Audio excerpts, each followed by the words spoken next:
Ahn, Às vezes, a gente acha que tem controle sobre a nossa vida, né? Às vezes a gente acha que a gente está no comando.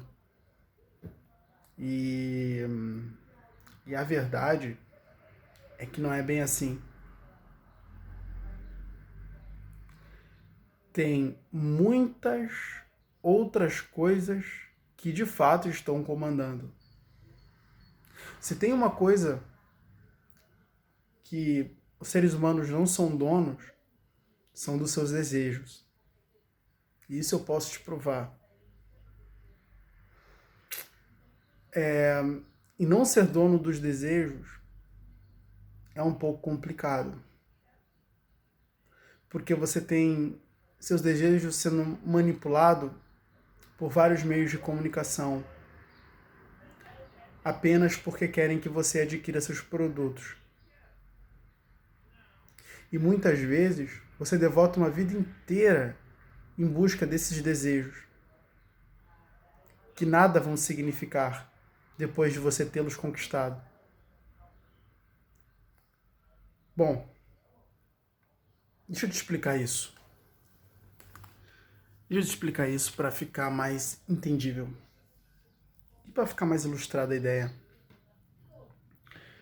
Hoje, eu saí para caminhar na rua e eu vi um cara com uma Mercedes SLK 500 preta.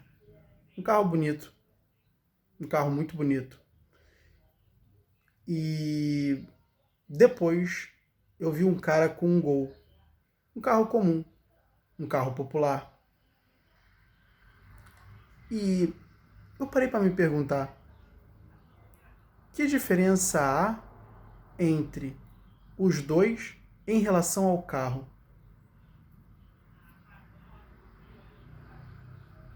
Será que o cara que possui a Mercedes sente algo completamente diferente por possuir uma Mercedes do que aquele cara que tem um Gol? Será que o cara que tem uma Mercedes, ele tem muito mais prazer no carro do que aquele cara que tem o Gol? E eu parei para pensar, olha só que doido, né? Não. Não.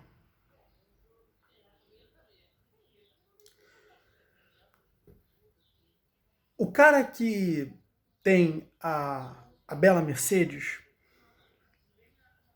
ele em um determinado momento desejou aquele carro. É um carro de difícil acesso, não é fácil de adquirir. Ele teve que batalhar para conquistar. E aí ele batalhou e conquistou o carro. Poderia ter sido o carro dos sonhos. E nos primeiros dias que ele possuiu aquele carro, ele pensou... Ele estava no oásis. Ele estava no mar da alegria. Estava imerso. Mergulhou, deu um pontinho no mar da alegria. Passaram-se 3 meses.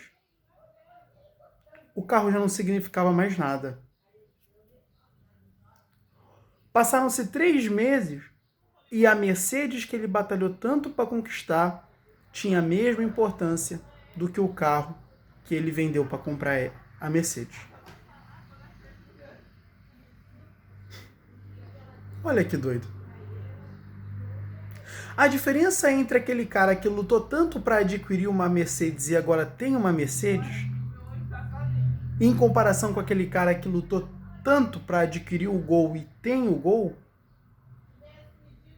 a diferença é somente o valor do carro. É somente o preço do carro. Porque a verdade é que ambos os carros têm o mesmo significado para os seus donos.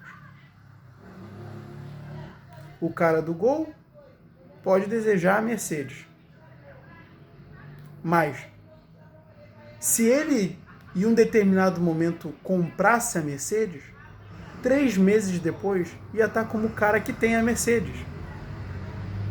Completamente psicoadaptado àquilo que adquiriu. Isso é explicado, tá?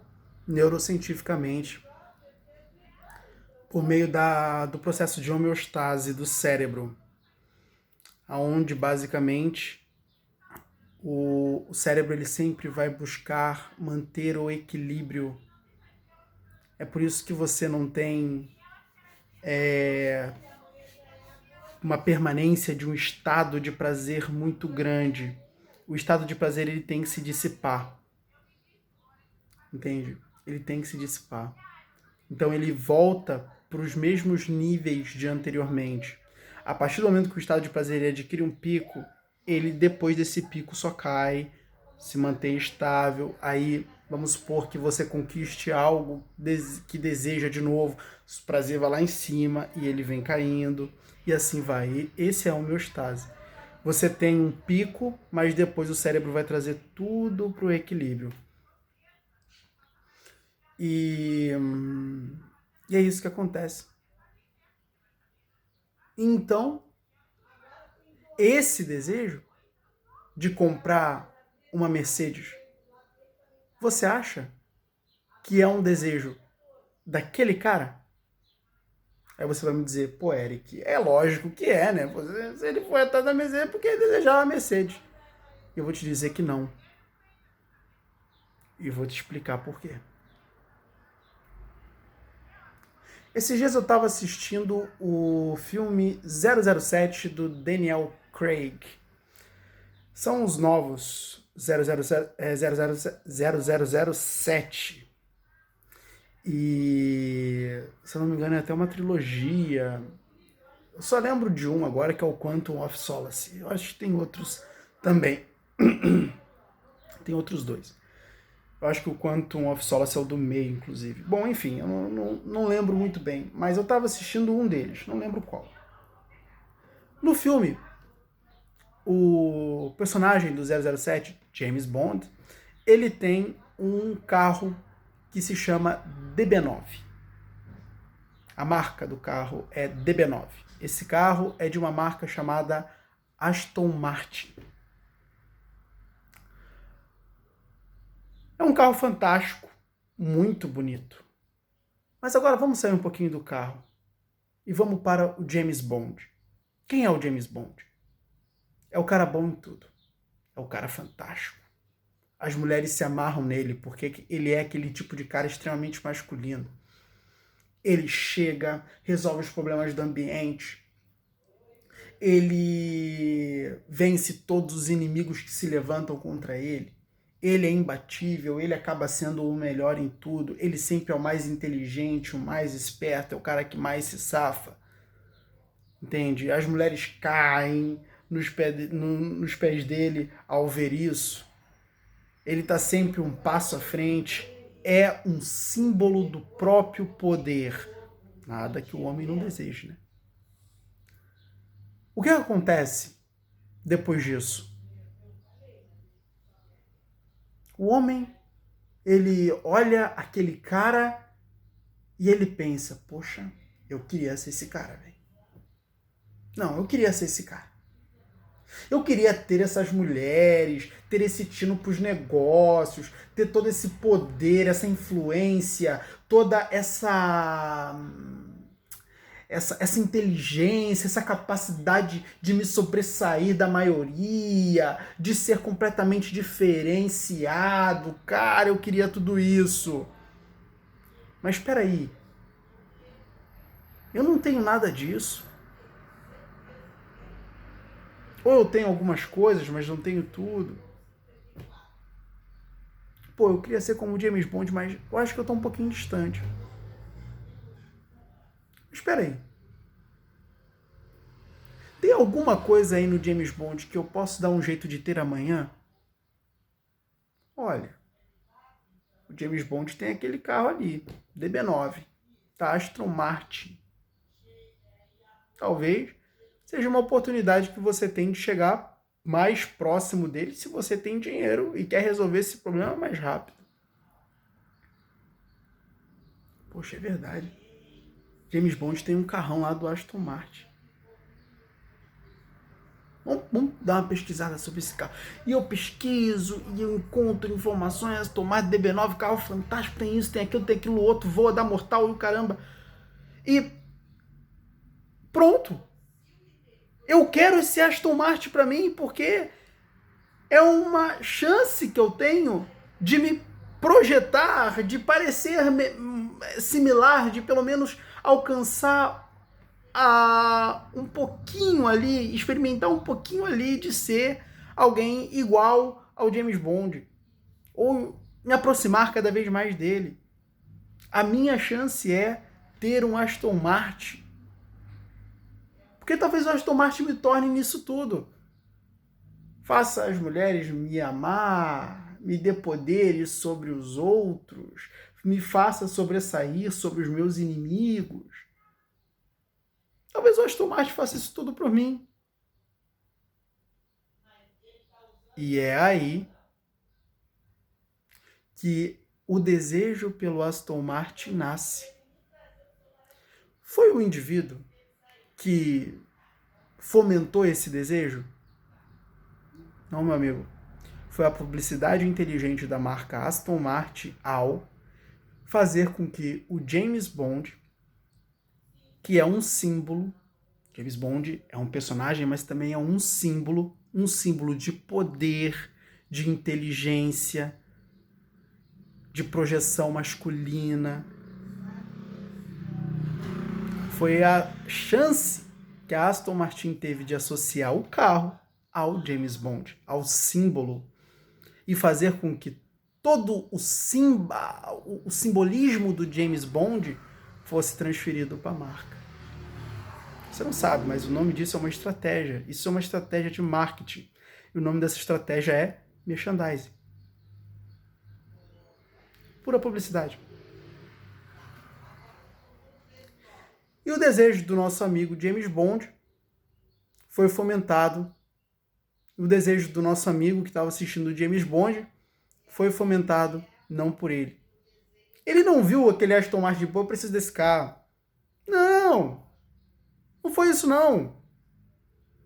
Ele não pegou em determinado momento, sentou numa cadeira e pô, acho que eu preciso de um DB9, um Aston Martin. Pô, seria bom pra mim. Acho que eu vou dar meu jeito nesse carro aí. Não, meu amigo. O cara precisou assistir o filme. Ver todo aquele James Bond dar um show de inteligência e ação e importância. E em um determinado momento, o Aston Martin bonitinho na tela. Pô. É assim mesmo. E aí, o desejo pelo Aston Martin foi fomentado. Cara, isso ocorre com vários outros produtos. Ou você acha que naqueles Pretty Little Liars, aquelas menininha, tudo menininha riquinha, patricinha, com todas aquelas bolsas de Louis Vuitton e bolsas bonitinhas e coisinhas bonitinhos. Tu acha que isso não fomenta desejo por esses bens materiais fúteis nas pessoas? As pessoas passam a se pautar a vida inteira em busca disso, dessas coisas. As pessoas passam a se pautar a vida inteira em busca dessas coisas. E aí, lógico, tem um problema. Por quê? Porque essas coisas não é tudo que importa. Tem outras coisas muito mais importantes na vida e que são as coisas de fato mais importantes na vida. Você acha que uma bolsa da Louis Vuitton vai ser muito melhor do que você possuir saúde mental?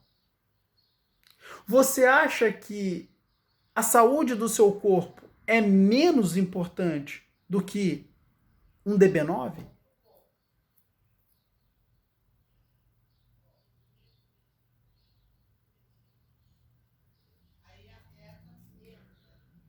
As pessoas têm pautado suas vidas em busca desses bens estão vivendo, correndo atrás de cenouras, de bens, de consumo. Eu compro um DB9 aqui, eu vou, compro outro carro lá, troco mais, porque aí o James Bond lança um outro filme com um carro diferente. E aí eu já quero o novo carro do James Bond, eu troco o meu. E eu vou trocando de carro, o que já é um hábito, né? Entre muitas pessoas. E, cara, não pense você que isso não é estrategicamente pensado e executado. Quando você vê o outro filme do 007 e vê o James Bond com uma versão diferente da Aston Martin, você vê ele com um carro um novo lançamento da Aston Martin, não é à toa.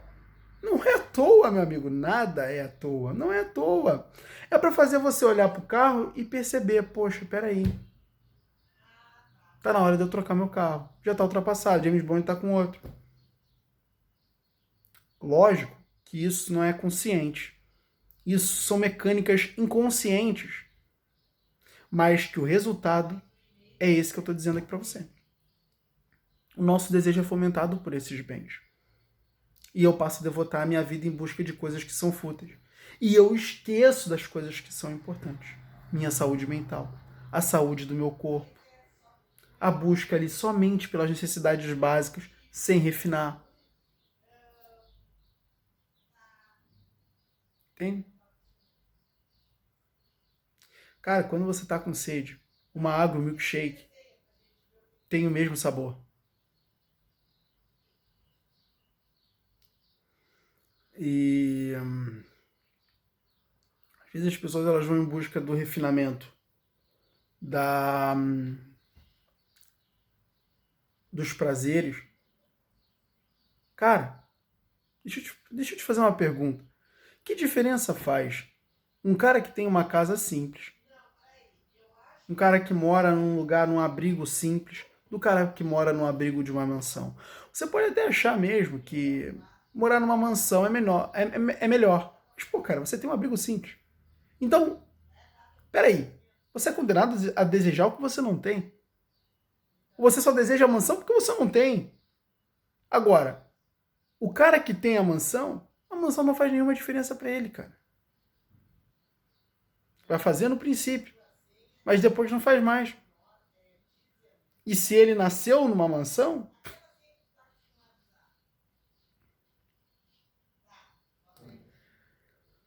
um abrigo simples não tem muita diferença de uma mega mansão. Desde que o abrigo ele seja um lugar que você queira, que você goste de estar, aconchegante, que te aconchegue. Um lugar do qual você se agrada.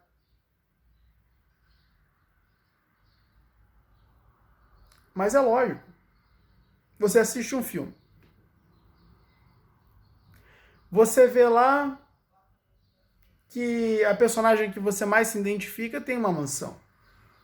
Pô, talvez eu deva ter uma mansão também. Então, você passa a seguir um famoso. Qualquer um. Vê que o famoso tem uma mansão. O famoso é legal para você. Você gosta deles. Se tem uma certa empatia. Você pensa, pô, peraí. Talvez ter uma mansão para mim seja bom. Eu vou correr atrás de uma mansão também. Ah, o famoso lá tem. Eu posso ter também. Eu vou atrás.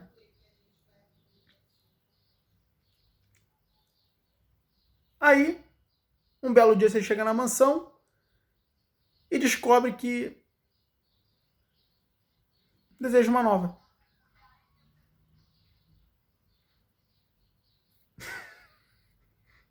E depois, se em determinado momento você conquista a nova mansão, 3, 4 meses depois, vai descobrir que deseja outra.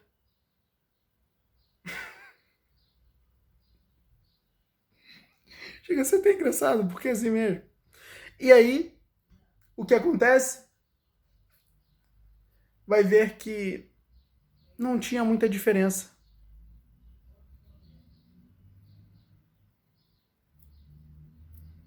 Entende?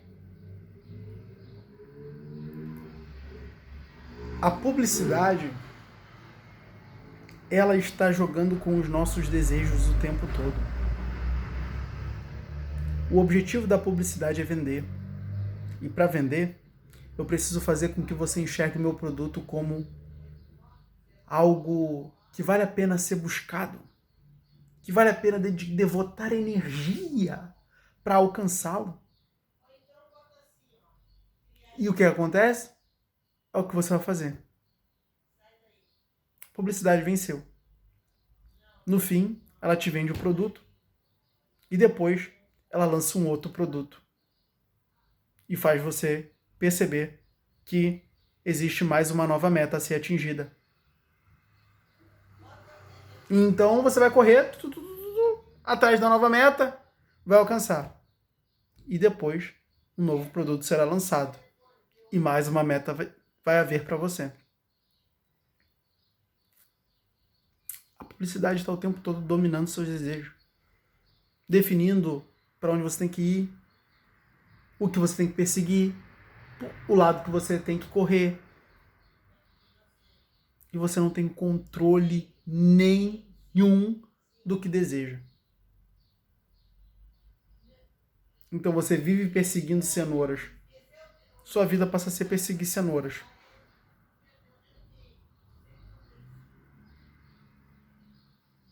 Aí deixa a família destruir porque está perseguindo o carro que viu o 007 lá dirigir. Não cuida das coisas que são base, que são necessárias, e se dedica a adquirir coisas das quais nem precisa, mas que alimentaria seu ego.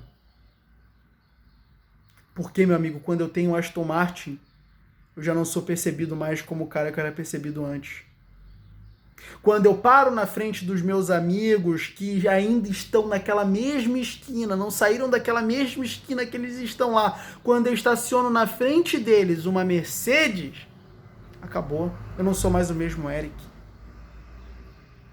Eu posso ter vivido ali com eles também, mas em determinado momento, por uma sorte do destino, ou por um azar, eu saí.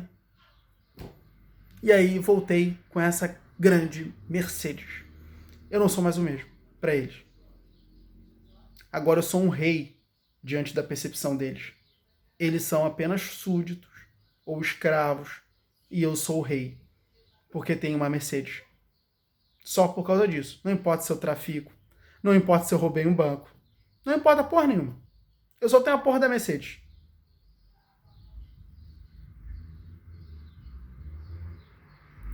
Você acha que isso é lógico? Que isso é inteligente? Que as pessoas são tão certas do quanto elas pensam ser? Que as pessoas são tão donas de suas vidas o quanto elas pensam? Não são, cara. São controladas. Completamente controladas. Aonde então estaria a verdadeira liberdade? Quando eu busco o que é importante. Eu busco a sabedoria, alimentar a mente. Eu busco manter a minha saúde mental e ampliar a minha saúde mental. Eu busco manter a saúde do meu corpo e ampliar a saúde do meu corpo.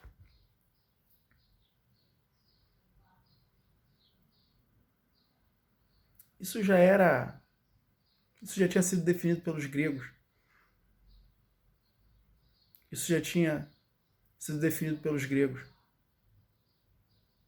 Os filósofos gregos iam dizer, caminho para a eudaimonia ou para a ataraxia. Eram duas palavras similares, dessa palavra inclusive vai surgir a felicidade, tá? A palavra felicidade. Mas os gregos se referiam como a tranquilidade da mente e a tranquilidade da alma. Na verdade, eles se referiam como a tranquilidade da alma, né? A alma é a tradução da... Quer dizer, a mente é a tradução da alma.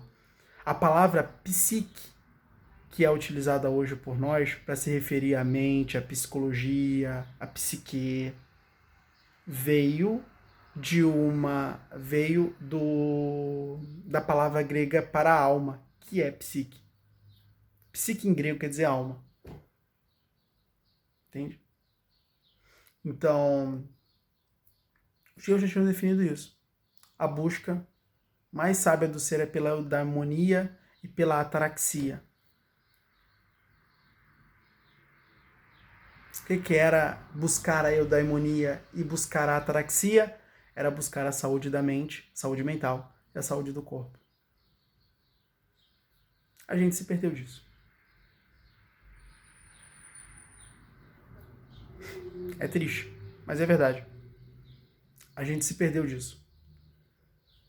E esse era o verdadeiro caminho para que um ser fosse livre, para que um ser fosse saudável, fosse mentalmente saudável, tivesse a saúde do seu corpo ali sempre mantida, no mais alto nível. A gente perdeu isso. E, cara, isso é um grande problema. Por quê? Porque agora a gente vive essa vida, onde a gente não tem controle mais de nada, onde todo mundo dita o que nós temos que fazer. E a realidade é que nós nos comportamos como joguetes nas mãos das pessoas que basicamente estão, de fato, canalizando nossos desejos para os seus objetos de consumo. Se liga, cara. Se liga. Carros não são nada importantes para uma vida boa. Mansões não são nada importantes para uma vida boa.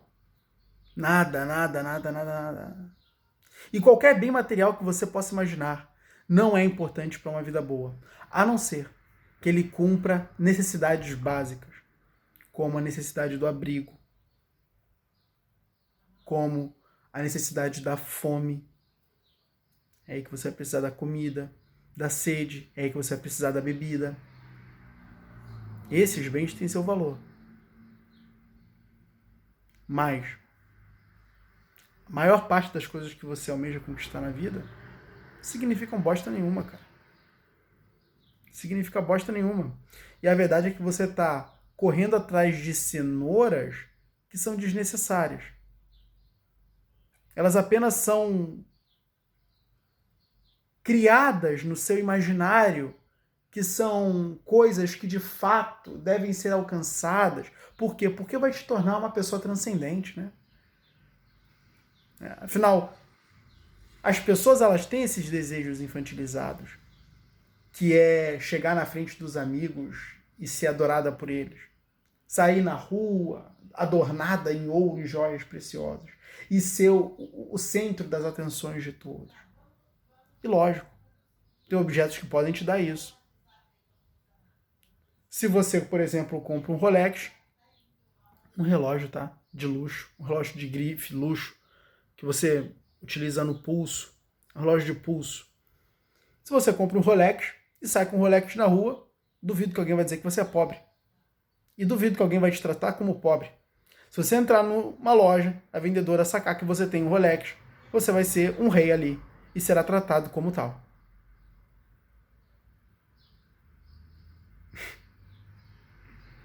Lógico que as pessoas desejam essa adoração. Serem como Deus é. Mas a verdade é que isso, no fundo, demonstra não ter nenhum valor. Isso futuramente mostra que é fútil. Por quê? Porque, eu sou adorado por todo mundo. Todo mundo diz que eu sou rico, que eu sou bonito, que eu sou isso, que eu sou aquilo, mas sei lá, tem um vazio dentro de mim.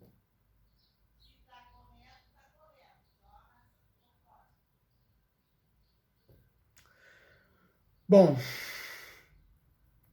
acho que já deu para você entender, basicamente, né, a lógica. E é exatamente por esse motivo que as pessoas elas não controlam as suas vidas. Mas, entenda uma coisa, o mais importante é saúde mental, saúde do meu corpo. O resto é resto. tá bom?